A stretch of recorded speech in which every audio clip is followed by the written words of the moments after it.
Moses split the sea in two, spoke with God face to face, received the commandments, and freed an entire people from the most brutal slavery the ancient world had ever known. His name is carved in stone, written on parchment, woven into every religious tradition that ever walked this earth. But there is something almost no one tells you. Something the Bible says, something ancient texts confirm, something history seems to have swallowed in silence. Moses had two sons, and those two sons disappeared.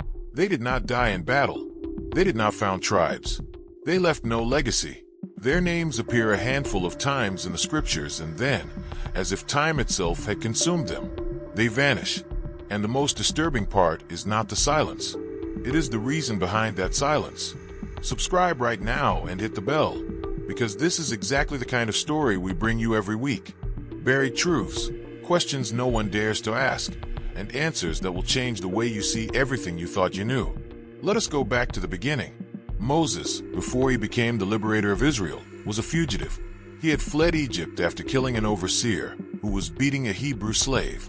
He arrived in the land of Midian, exhausted, with nothing, and it was there, beside a well in the middle of the desert, that he found 7 women trying to water their flock while a group of shepherds harassed them. He defended them, and that decision changed the course of his life forever.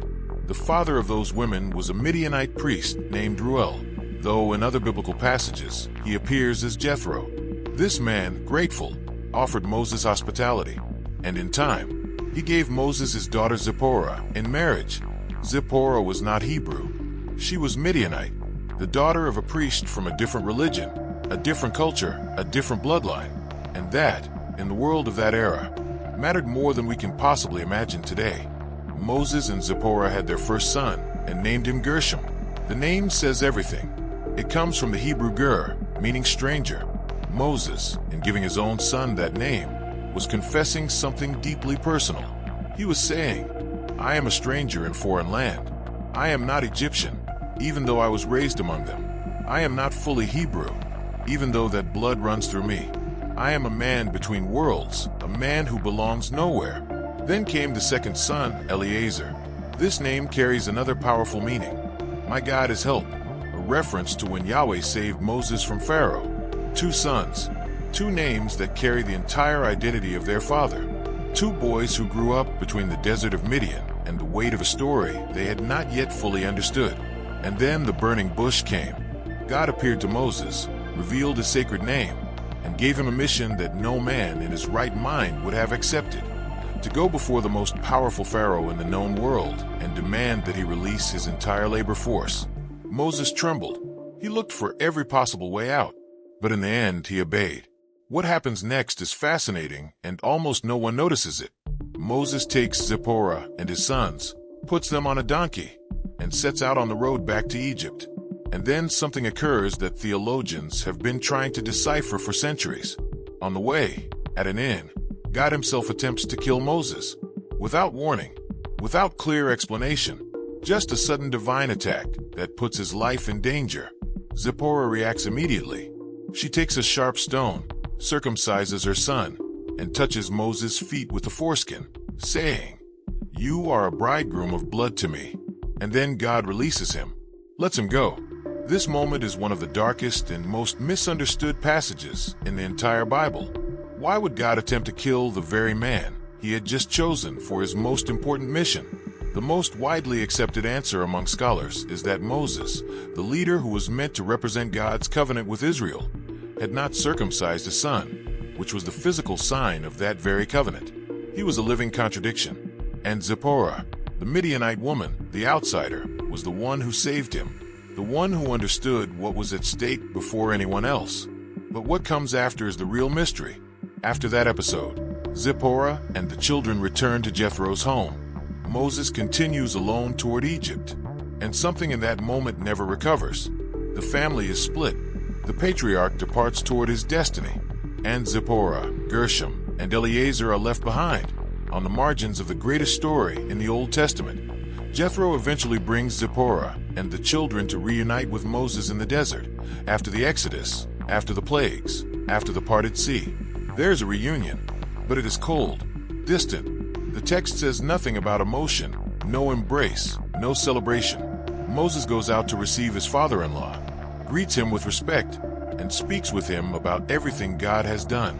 The children are there, mentioned in passing. Zipporah does not speak a single word in the entire account. And after that, silence. Gershom and Eleazar do not appear in the leadership of the people. They are not assigned any role during the journey through the desert. They do not take part in the great decisions.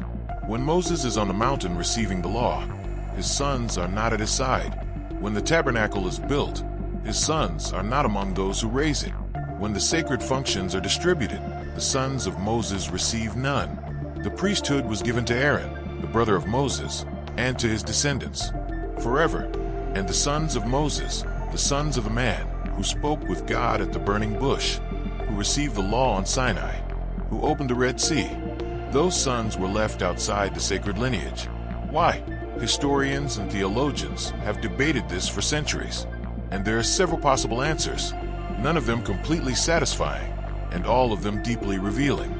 The first reason is the most uncomfortable: Zipporah's blood. In the ancient Near East, tribal and religious identity was not something that could be negotiated. The sons of a Midianite mother, not an Israelite, carried that mark.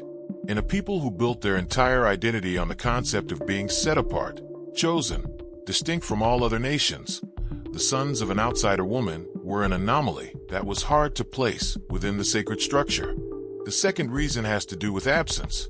Gershom and Eleazar grew up in Midian, not in Egypt. They did not live through the slavery. They did not know the humiliation, the mud, the bricks, the whip. They did not carry in their bodies the memory of what it meant to be Hebrew under the yoke of Pharaoh. And that kind of formative experience, that shared pain, is what binds a people together. Those who did not live it, even if they were the sons of the liberator, were in a certain sense strangers to the very suffering that gave the group its identity. The third reason is political. Moses was the most powerful leader Israel had ever had, and precisely because of that, allowing his sons to also inherit the priesthood would have concentrated too much power in a single family. The divine design, according to the biblical narrative, seemed intentionally structured to prevent that. Political leadership in Moses, the priesthood in Aaron, the tribes with their own chiefs, a distribution of power that made the system more resilient, even if it cost the sons of Moses their place in history. But there is something more, something that surfaces at the end, in the book of Judges, almost like a whisper the text barely wants to speak aloud. There's a passage in chapter 18 of the book of Judges where a priest named Jonathan is mentioned, son of Gershom, son of Manasseh. And this priest works for a tribe that had stolen idols and established a pagan cult in the city of Dan. For centuries, readers and scribes assumed that Manasseh was the son of Joseph, the usual Manasseh. But there are older Hebrew manuscripts where the Hebrew letter Nun, which forms part of the name Manasseh, is written smaller, raised above the other letters, as if someone had inserted it afterward. And when you remove that letter, the name that remains is Moses.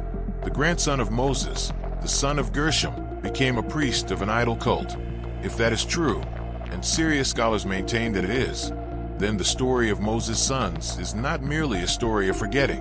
It is a story of a fall, of a family that became trapped between two worlds and ended up losing itself in one that was not their father's. Moses died on Mount Nebo, alone, without setting foot in the promised land, without his sons there to close his eyes. The Bible says that God himself buried him in a place no one knows, as if the most important man in Hebrew history deserved a rest that would not be touched by politics, by leadership, by the weight of everything he had carried. And his sons, Gershom and Eleazar, went on living. They had descendants. One of those descendants, perhaps, ended up serving idols, and the names of his sons were erased from the records of the priesthood, from the lists of leaders, from the collective memory of a people who chose to remember their father as the great Moses, but preferred to forget that this great Moses was also a father who loved a woman who was not of his people, who had sons who did not quite fit anywhere, who paid the price of living between worlds. Official history needs heroes without family, without contradictions, without cracks. Moses the liberator, Moses the lawgiver, Moses the prophet. But Gershom and Eleazar remind us that there was also a Moses who was a father, and that father, like so many others, could not protect his sons from the weight of his own greatness. That is what time buried. Not just two names, but the humanity of a man the world preferred to turn into a symbol rather than remember as a person.